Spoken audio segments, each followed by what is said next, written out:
ज्ञानधूपं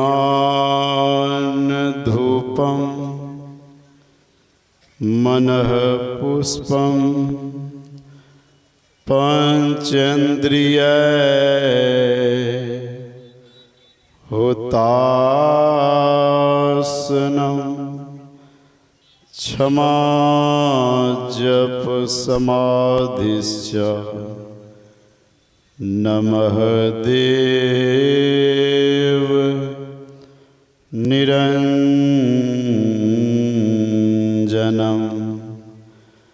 अखंडमंडलाकारं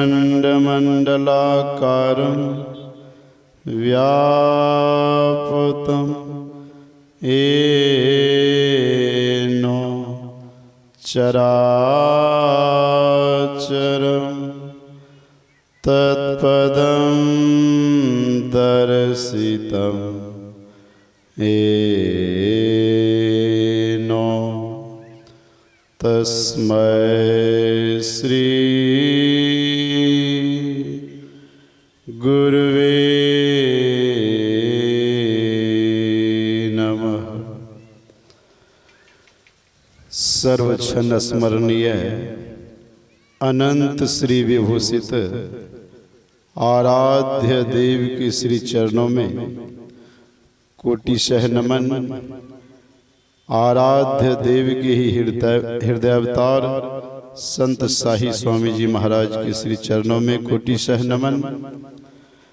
उनके ही विशेष कृपा पात्र अपने निवास में विराजमान परम पूज्य संत मत के वर्तमान आचार्य ब्रह्म ऋषि चतुरानंद जी महाराज के श्री चरणों में कोटिशः नमन।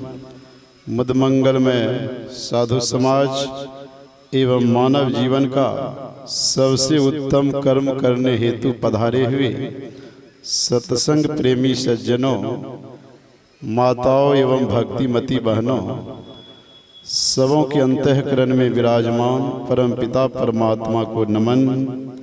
सज्जनों, धर्म प्रेमी महानुभावों, संत एकनाथ जी महाराज ऊंचे दर्जे के संत हो गए और वे बड़े शांत, निश्चल, निष्कपट, उदार हृदय, कभी वह क्रोध नहीं करने वाले, सट विकार जित अनघ अकामा, अचल अकिंचन सुचि परधामा। जो संत होते हैं उनके अंदर में कोई विकार नहीं होता है, वे निर्विकार होते हैं। काम क्रोध लोभ मोह सबों को से परे वे रहते हैं, उनके अंदर में कोई विकार नहीं होता। एकनाथ जी महाराज के अंदर में क्रोध कभी नहीं आता था। एक व्यक्ति ने सोचा इसको क्रोध आता नहीं है, कैसे क्रोध इसको हो। इसलिए एक व्यक्ति को तैयार किया, कहा अगर उसको क्रोध उठा दोगे तो 200 रुपये दूंगा। वह व्यक्ति चला गया एकनाथ जी महाराज के आश्रम में, बहुत गालियां दी उसको। गाली देते देते वह व्यक्ति थक गया और थक करके वह बैठ गया। संत एकनाथ जी महाराज ने उनको पानी दिया पीने के लिए, पानी पी लो। गाली देते देते तुम थक गए हो, थोड़ा सा पानी पी लो।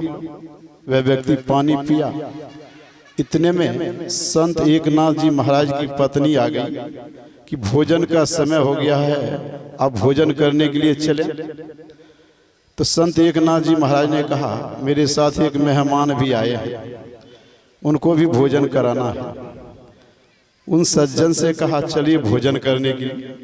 वे भी एकनाथ जी महाराज के साथ चले गए भोजन करने के लिए। आसन बिछाया था, उसी पर बैठ गए। भोजन की थाली परोसी गई और वे भोजन करने लग गए।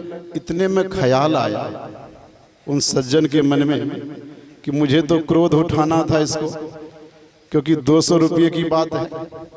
200 रुपया मिलने वाला नहीं है जब तक इसको क्रोध नहीं उठेगा।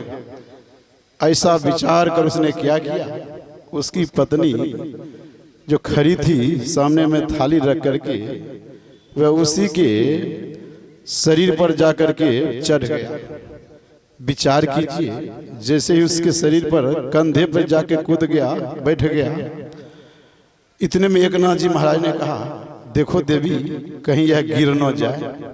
उसकी पत्नी कहती है कि मैं तीन बच्चों को मैं संभाली, इनको तो संभालना कोई बड़ी बात नहीं है। विचार कीजिए, अगर किसी के पत्नी को कोई स्पर्श कर दे तो मर्डर भी हो जाता है। संत एकनाथ जी महाराज को क्रोध नहीं आया, कोई गम नहीं। वे कहने लगे, देखो इसको संभाल लो, कहीं गिर न जाए। देखिए, ऐसे होते हैं संत, कोई क्रोध नहीं, कोई विकार नहीं। ऐसे संत महात्मा लोग होते हैं। इसीलिए आज ऐसे संत का संग करना चाहिए।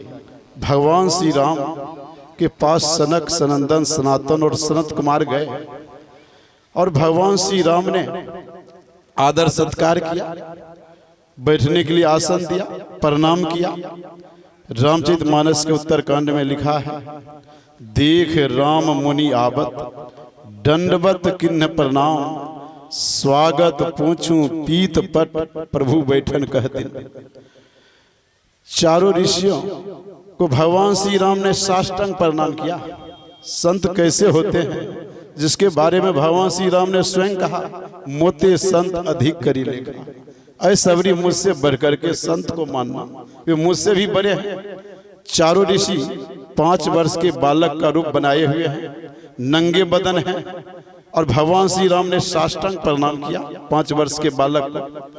साथ में हनुमान जी भी थे, लक्ष्मण जी, भरत जी, शत्रुघ्न जी सभी प्रणाम किए। प्रणाम करके आसन बिछा दिए। चारों ऋषि बैठना नहीं चाहते थे, उनके मन में था मुझे दर्शन करना है, भगवान श्री राम लीला समेटने वाले हैं। लेकिन भगवान श्री राम ने कहा, अगर आप इस पीताम्बरी चादर पर नहीं बैठेंगे तो मेरा चादर पवित्र कैसे होगा। इसलिए कहा, हे संत, आप इस पर बैठ जाइए। तो चारों ऋषि बैठ गए। जब चारों ऋषि बैठ गए तो भगवान श्री राम खड़े होकर के हाथ जोड़ करके प्रणाम करके कहने लगे, आज धन्य मैं सुनहु मुनीसा, तुम्हारे दरस जाग खीसा। हे मुनिवर, आपके दर्शन से आज मैं धन्य धन्य हो गया। भगवान श्री राम देख लीजिए, आज संतों के दर्शन से धन्य धन्य हो गए। 5 वर्ष के बालक का रूप बनाए हुए संत हैं, उनको प्रणाम किया, बैठने के लिए दिया, और आप खड़े हैं और कह रहे हैं कि आप आज मैं धन्य हो गया कि आपका दर्शन मुझे हो गया। आज धन्य मैं सुनहु मुनीसा, तुम्हारे दरस जाग खीसा। हे मुनिवर, आपके दर्शन से आज मैं धन्य धन्य हो गया और मेरे पापों का भी नाश हो गया। संतों के दर्शन से भगवान राम के पापों का भी नाश हो जाता है। भगवान श्री कृष्ण ने भी कहा, मैं संतन के पीछे जाऊं, जह जह संत सिधारे, चरण रज नित अंग लगाऊं, सोधु गात हमारे। उद्धव जी से कहा, हे उद्धव जी, मैं संत के पीछे पीछे चलता हूँ।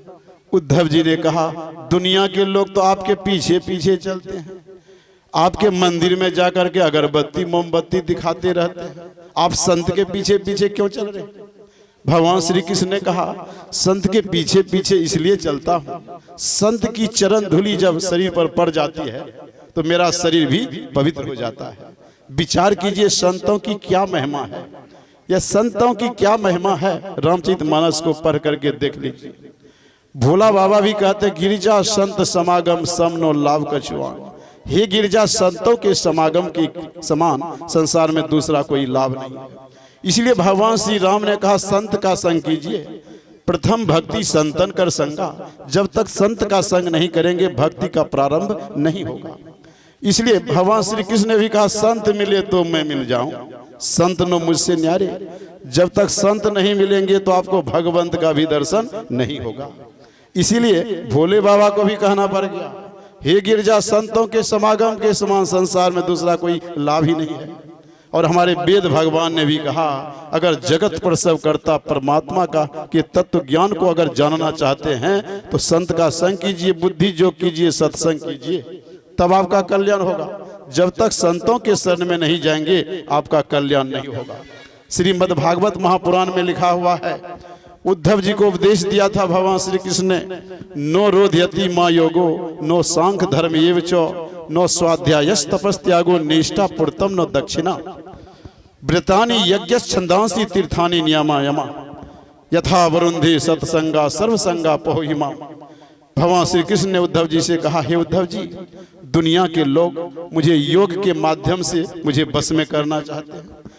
कोई सांख्य धर्म का अनुशीलन करके मेरा दर्शन करना चाहते हैं, और कोई बहुत से व्रत करके, कोई रामायण महाभारत पढ़ करके, गीता पढ़ करके मेरा दर्शन करना चाहते हैं, मुझे बस में करना चाहते हैं।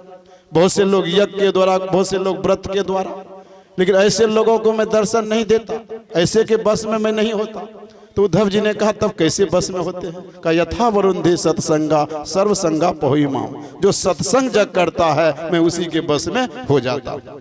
इसीलिए सभी संतों और भगवंतों का विचार है कि संत का संग करना चाहिए, क्योंकि बिन दया संतन की में ही जानना उस राह को, हुआ नहीं होता नहीं होनहारा है नहीं। वह अंतर पथ का राह जो है इस संत जन ही बताएंगे। इसीलिए भगवान श्री राम ने कहा, संत संग अपवर्ग कर कामी भव कर पंथ, बड़े भाग मानुष बड़े भाग पाइये सत्संगा, बिन ही प्रयास होई भव भंगा। वह बरभागी जीव है जिसको सत्संग मिल जाता है, जिसको संत समागम प्राप्त हो जाता है, उसके भव का अंत हो जाता है, उसे परमात्मा का दर्शन हो जाता है। इसलिए संत महात्मा लोग कहते हैं, संत का संग कीजिए, उससे युक्ति ले लीजिए, संत जैसा बतलाते हैं। गुरु मंत्र का जाप कीजिए, गुरु रूप का ध्यान कीजिए, दृष्टियों की क्रिया कीजिए, अंदर में प्रकाश होगा और वह शब्द भी सुनाई पड़ेगा।